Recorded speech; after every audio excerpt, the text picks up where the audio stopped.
السلام علیکم ورحمۃ اللہ۔ ناظرین، جنات کی موت کیسے واقع ہوتی ہے؟ کیا انسانوں کی طرح جنات بھی زندگی اور موت کا ذائقہ چکھتے ہیں؟ کیا ان پر بھی شرعی احکامات اسی طرح نافذ ہوتے ہیں جیسے انسانوں پر نافذ ہوتے ہیں؟ کیا بروز محشر جنوں کو بھی زندہ کیا جائے گا اور ان کا بھی حساب لیا جائے گا؟ جنات کا کھانا پینا کیا ہے، یعنی جنات کیا کھاتے ہیں؟ یہی ہماری آج کی ویڈیو کا موضوع ہوگا، اور آج ہم آپ کو بتائیں گے کہ جنات کی کتنی اقسام ہیں اور جنات کون سی مختلف شکلوں میں پائے جاتے ہیں۔ ناظرین، جن کا لغوی معنی ہے چھپی ہوئی مخلوق۔ اسلامی عقیدے کے مطابق ایسی نظر نہ آنے والی مخلوق جس کی تخلیق آگ سے کی گئی ہو، جبکہ انسانوں کو مٹی سے اور ملائکہ یعنی فرشتوں کو نور سے پیدا کیا گیا ہے۔ جنوں کے متعلق خیال کیا جاتا ہے کہ وہ مختلف قسم کے روپ بدلنے کی صلاحیت رکھتے ہیں۔ ناظرین، قرآن و حدیث میں جنات کا ذکر موجود ہے۔ قرآن مجید میں جنات کے نام پر ایک پوری سورت سورہ جن موجود ہے، جس کی ابتدا اس آیت سے ہوتی ہے کہ جنوں نے رسول اللہ صلی اللہ علیہ وسلم کو قرآن مجید پڑھتے سنا اور اسے عجیب و غریب پایا تو اپنے ساتھیوں کو بتایا اور وہ مسلمان ہو گئے۔ ناظرین، یہ ایک حقیقت ہے کہ جنات اس دنیا میں پائے جاتے ہیں اور قدرت نے انہیں کئی طاقتیں عطا کر رکھی ہیں۔ وہ کھاتے پیتے اور زندگی گزارتے ہیں۔ کل نفس ذائقۃ الموت کے مطابق موت کا ذائقہ بھی چکھتے ہیں۔ اس حوالے سے علماء کے دو اقوال ہیں۔ حضرت حسن بصری رحمۃ اللہ علیہ کہتے ہیں کہ جنات کو موت نہیں آتی۔ ان کے مطابق جنات کو بھی اسی طرح مہلت دی گئی ہے جس طرح ابلیس کو دی گئی ہے۔ ابلیس بھی جنات میں سے ہے، لہٰذا یہ مرتے نہیں ہیں، لیکن ان کے پاس اس بات کی کوئی دلیل نہیں۔ ناظرین، قرآن مجید میں اللہ تعالیٰ نے جنات کی موت کا ذکر کیا ہے۔ جنات کو باقاعدہ موت آتی ہے۔ حضرت عبداللہ بن عباس رضی اللہ تعالیٰ عنہ سے پوچھا گیا کہ جنات مرتے ہیں؟ تو انہوں نے فرمایا بالکل مرتے ہیں، مگر ابلیس نہیں مرے گا، اس کو اللہ تبارک و تعالیٰ نے مہلت دے رکھی ہے، وہ تا قیامت زندہ رہے گا۔ اور فرمایا کہ جب بوڑھا ہو جاتا ہے تو پھر سے جوان کر دیا جاتا ہے، یہ ہمیشہ 30 سال کی عمر کا رہتا ہے اور بڑھاپے کے بعد ہمیشہ جوانی کی جانب لوٹ آتا ہے، یہ رہے گا۔ اور باقی جو جنات ہیں ان کو موت ہو جاتی ہے، یہاں تک کہ جنات کی روح قبض کرنے کا سوال ہے۔ اس حوالے سے انسانوں کی طرح ان کی روح بھی قبض کی جاتی ہے۔ ایک شخص حضرت علی رضی اللہ تعالیٰ عنہ کی خدمت میں حاضر ہوا اور کہنے لگا کہ کیا جنات کو بھی موت آتی ہے؟ کیا انسانوں کی طرح ان کی روح بھی قبض کی جاتی ہے؟ اس پر حضرت علی رضی اللہ تعالیٰ عنہ نے فرمایا کہ اے شخص، یاد رکھنا، ہر نفس کو موت کا ذائقہ چکھنا ہے۔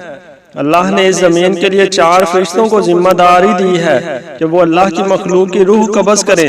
پہلا فرشتہ حضرت اسرائیل علیہ السلام ہے جو انسانوں کی روح قبض کرتے ہیں۔ دوسرے فرشتے کا نام میکائیل علیہ السلام ہے جو جنات کی روح قبض کرتے ہیں۔ تیسرے فرشتے کا نام مبرائیل علیہ السلام ہے اور ان کی ذمہ داری ہے کہ وہ زمین میں موجود جانوروں، کیڑے مکوڑوں اور پانی میں رہنے والی مخلوق کی روح قبض کرتے ہیں۔ اور چوتھے فرشتے کا نام آدم میکائیل علیہ السلام ہے جنہیں اللہ تبارک و تعالیٰ کی جانب سے حکم ہے کہ وہ درختوں اور پیڑ پودوں کی روح قبض کریں۔ یہ تمام فرشتے حضرت اسرائیل علیہ السلام کے ماتحت ہیں۔ حضرت علی کرم اللہ وجہ الکریم نے ارشاد فرمایا، جنات کی موت کا سبب ان 3 چیزوں میں پوشیدہ ہے، ایک مٹی، دوسرا بارش اور تیسرا شہد۔ جب جنات کی زندگی کا خاتمہ ہوتا ہے تو اسرائیل علیہ السلام جنت میں موجود شہد کی نہر سے چند قطرے شہد کے اٹھا کر جنات کے ماتھے پر رکھ دیتے ہیں اور یوں جنات تڑپ اٹھتے ہیں، اور پھر وہ جن جو اللہ کے قوانین کو تسلیم کرتے ہیں ان کو وہ شہد لطف و سرور عطا کرتا ہے۔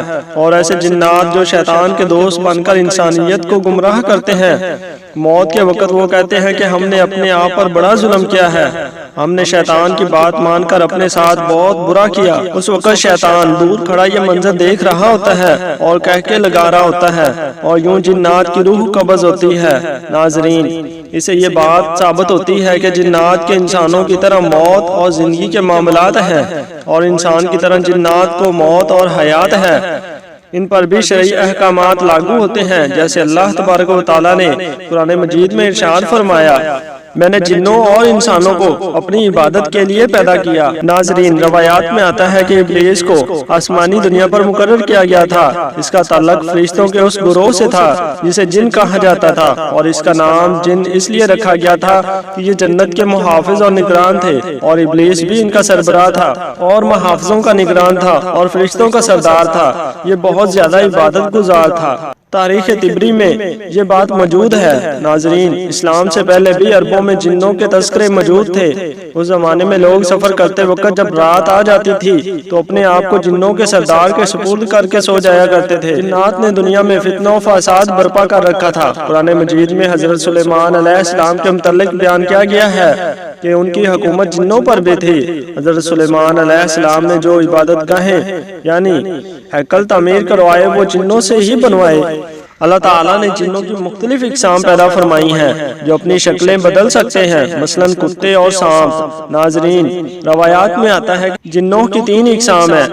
ایک قسم کے پر ہیں اور ہواؤں میں اڑتے پھرتے ہیں، ایک قسم سانپ اور کتے ہیں، اور ایک قسم آباد ہونے والے اور کوچ کرنے والے ہیں۔ ناظرین، حضرت عبداللہ بن مسعود رضی اللہ تعالیٰ عنہ بیان کرتے ہیں کہ نبی کریم صلی اللہ علیہ وآلہ وسلم نے ارشاد فرمایا، میرے پاس جنوں کا داعی آیا تو میں اس کے ساتھ گیا اور ان پر قرآن پڑھا۔ فرمایا کہ وہ ہمیں لے کر گیا اور اپنی آثار اور اپنی آنکھ کے آثار دکھائے، اور نبی مکرم صلی اللہ علیہ وسلم سے زاد راہ یعنی کھانے کے متعلق پوچھا تو انہوں نے کہا کہ وہ ہر ہڈی جس پر اللہ کا نام لیا گیا ہو اور وہ تمہارے ہاتھ آئے گی تو وہ گوشت ہوگی، اور ہر مینگنی تمہارے جانور کا چارہ ہے۔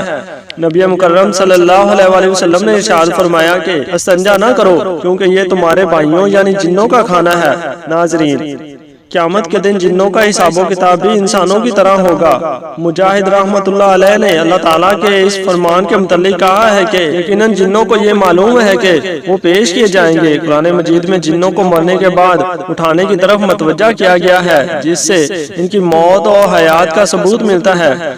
فرمانے باری تعالیٰ ہے، اور اے گروہ جنات، وہ انسان بھی ایسے ہی گمان کرتے تھے جیسا گمان تم نے کیا کہ اللہ مرنے کے بعد ہرگز کسی کو نہیں اٹھائے گا۔